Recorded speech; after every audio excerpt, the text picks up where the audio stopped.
দেখো এই যে আমি একটা মায়ের ছবি আঁকছি, ঠিক আছে? এই যে মায়ের ছবিটা আছে, এই মায়ের ছবিটাতে এখানে চশমা আছে, টিপ আছে, চুড়ি আছে, ঘড়ি আছে, জুতো আছে, গলার মালা আছে, কানের দুল আছে।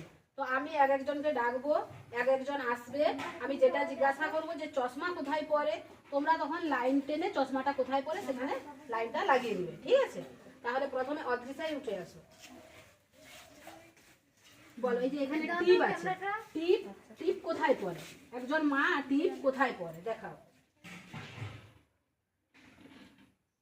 কি ঠিক হয়েছে তো? ঠিক আছে, হাত তালি দাও। ঠিক দেখিছে? চলো হাত তালি দাও, বসো। এরপর সরাদি উঠে এসো, সরাদি উঠে এসো। এখানে চুড়ি আছে, হ্যাঁ? তাহলে মায়েরা চুড়ি কোথায় পরে দেখাও। দেখাও, তুমি ওখানে লাইন টেনে দেখাও, চুড়িটাকে লাইন দিয়ে নিয়ে এসো এখানে। ব্যাস, ঠিক আছে। ঘড়ি আছে, ঘড়ি কোথায় পরা হয়?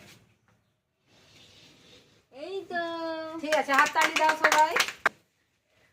ও হাতে চুড়ি পরে দেখো না, ঘড়ি পরে তুমি জানো তো বাবা, শরীর খারাপ। এখানে জুতোর ছবি আছে, হ্যাঁ? তাইলে জুতো কোথায় পরা হয় দেখাও। হাত তালি দাও সবাই। এখানে এই যে হার আছে, হ্যাঁ, মালা বলে এই মালাটাকে। মালা কোথায় পরে? মা মালা কোথায় পরে গো? হ্যাঁ, এখানে। এখানে বলতে কি ওটা? ওটাকে কি বলে? গলা। তাহলে মালা কোথায় পরে? গলায় পরে। হ্যাঁ, ঠিক আছে।